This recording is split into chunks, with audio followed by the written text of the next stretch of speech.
নমস্কার, পশ্চিম মেদিনীপুর থেকে পুতুলের হোম কিচেনে আপনাদের সকলকে জানাই স্বাগত। আশা করি আপনারা সকলেই খুব ভালো আছেন, আমিও খুব ভালো আছি। আজকে যে আমি বোঁদে তৈরি করব, সেই বোঁদেগুলো দেখুন আমি নিয়ে নিয়েছি বরবটির ডাল বা রমাকলাইয়ের ডাল। কেউ বরবটির ডাল বলে, কেউ রমাকলাইয়ের ডাল বলে।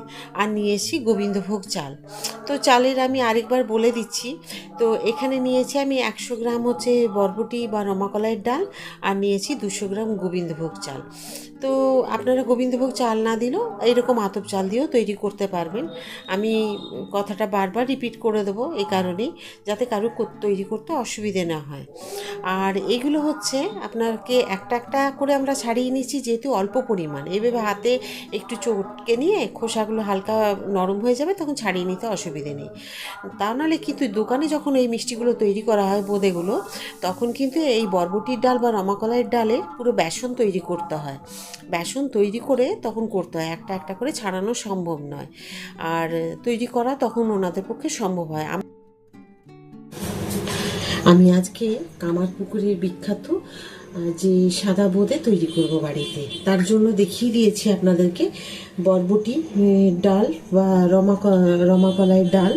এটাকে গুঁড়ো বেসন তৈরি করে তারপরে করে দোকানে, কিন্তু যেহেতু আমরা বাড়িতে অল্প পরিমাণ করব, তো সেই কারণে আমরা সে বাড়িতে মানে ভিজিয়ে তারপরে ডালটাকে এইভাবে খোসাগুলোকে বেছে নিয়ে করছি। খোসাটা অবশ্যই বাছতে হবে, আর কালো অংশগুলো বাদ দিতে হবে। আর যা ডাল নেবেন তার থেকে পরিমাণে চাল একটু বেশি নিতে হবে, কিন্তু আতপ চাল নিতে হবে। একদমই এটা সেদ্ধ চাল চলবে না। তো যে কোনো চাল আতপ চাল নিতে পারেন। তো চাল যদি আপনি 100 নেন, এই ডাল যদি আপনি রমাকলা যদি 100 নেন, তাহলে আপনাকে চাল নিতে হবে 300 গ্রাম। তো সেই বুঝে আপনি দুভাগ বেশি নিতে হবে। আর এইরকম চাল দিয়েও করতে পারেন, কিন্তু আতপ চাল দিতে হবে। তো আমি আপনাদেরকে আজকে তৈরি করে দেখাবো। পুরো ভিডিওটা দেখার জন্য আপনাদেরকে অনুরোধ রইল, প্রথম থেকে শেষ পর্যন্ত ভিডিওটা দেখুন আমি কিভাবে সাদা বোঁদে তৈরি করছি। আপনারা তো লাল বোঁদে, হলুদ বোঁদে অনেক কিছুই তৈরি করে করে খেয়েছেন, কিন্তু এই বোঁদেটা একবার অবশ্যই তৈরি করে খান। কেমন হচ্ছে আমাকে অবশ্যই কমেন্ট করে জানাবেন, সাথে থাকুন। দেখুন আমি যে চাল আর যে ডাল আমি বেটে নিয়েছি, মানে রমাকলার ডাল, সেটাকে কিন্তু আমি খুব ভালো করে ফাটিয়ে নেব। ওখানে চিনির রস রেডি করছি। আমি নিয়েছি 500 গ্রাম চিনি। 500 গ্রাম চিনি কিন্তু খুব ভালো মাপ হবে। এতে কিন্তু খুব কড়া মিষ্টিও হবে না, আবার খুব হালকাও হবে না, একটা মিডিয়াম যেরকম সেরকম হবে। খুব কড়া মিষ্টিটা আমাদের ভালো লাগে না। তবে আমি করব রসালো বোঁদে না, ঝুরঝুরে বোঁদে, যেন চিনির রসে চিপচিপে না থাকে। সেই কারণে আমি রসটা কীভাবে করে নিচ্ছি সেটা আপনারা লক্ষ্য করে দেখবেন যে আমি কিভাবে করছি তৈরি। আর চিনির রসটা এইভাবে হতে থাকবে, আমি ততক্ষণে কিন্তু ভালো করে ফাটিয়ে নেব একটা হুইক্স দিয়ে। এইভাবে কিন্তু একই ডাইরেকশানে কিন্তু হুইক্স দিয়ে এইভাবে কিন্তু ফাটিয়ে নিতে হবে। আপনি চাইলে কিন্তু হাত দিয়েও ফাটিয়ে নিতে পারেন। একবার করে চিনির রসটাকে আমি দেখে নিচ্ছি। দেখুন এরকম চিপচিপে হবে, কিন্তু দেখেছেন? ঠিক এইরকম করে কিন্তু একটা সাইডে নামিয়ে রেখে দিলাম, বসিয়ে দিলাম তেল। আর দেখুন আমি যে চাল আর ডালের যে মিশ্রণটা তৈরি করেছি, সেটা কীরকম হবে। ঠিক এই রকম হবে। আপনারা যারা বোঁদে তৈরি করেন নিশ্চয়ই জানবেন, যেমন বেসনের তৈরি করেন ঠিক এই রকমই এই রমাকলাইয়ের ডাল বা এই চাল দিয়ে যেটা হবে।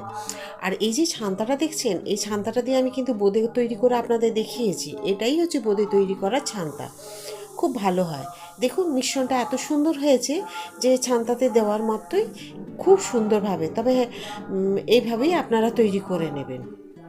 আমার একটা জিনিস ভুল হলো, প্রথমে 1 হাতা দিয়ে করলেই ভালো হতো।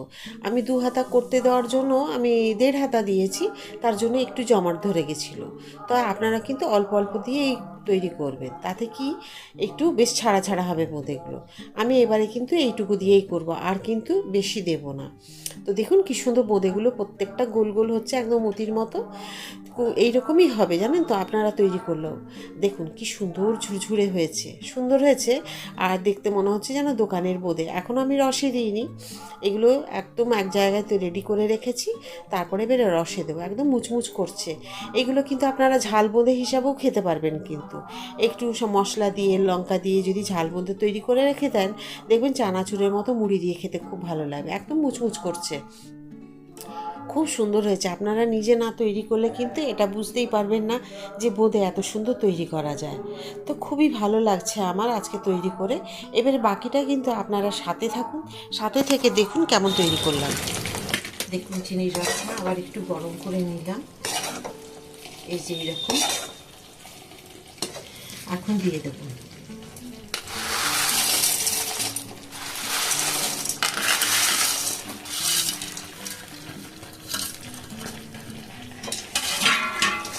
একটু ফুটিয়ে নেব।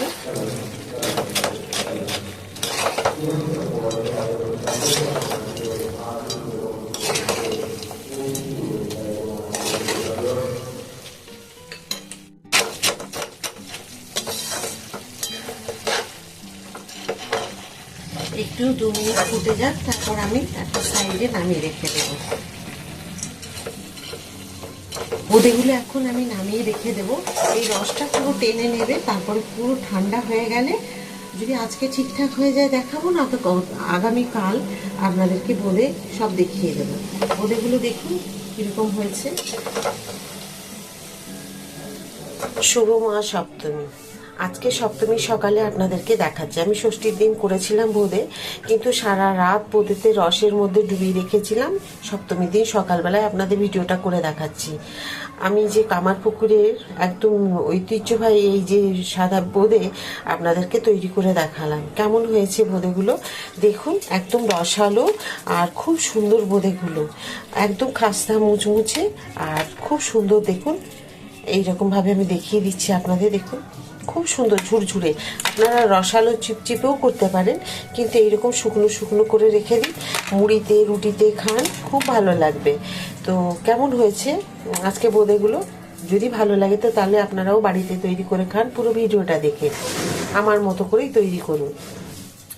আর পুজো আপনারা সকলে খুব ভালো কাটান। আমি এই যে মিষ্টিটা দেখালাম, সবাই সপ্তমীতে কেউ যদি বাড়িতে চলে আসে হঠাৎ করে একটুখানি দিতেও পারবো প্লেটে করে। আর খুব ভালো লাগবে ঘরের তৈরি করা যখন কোনো মানুষকে দিতে পারি। তো কেমন হয়েছে অবশ্যই কিন্তু কমেন্ট করে আমাকে জানাবেন, একদম ভুলে যাবেন না। পুজোর পর হলেও আমি কমেন্টটা পেয়ে খুশি হব।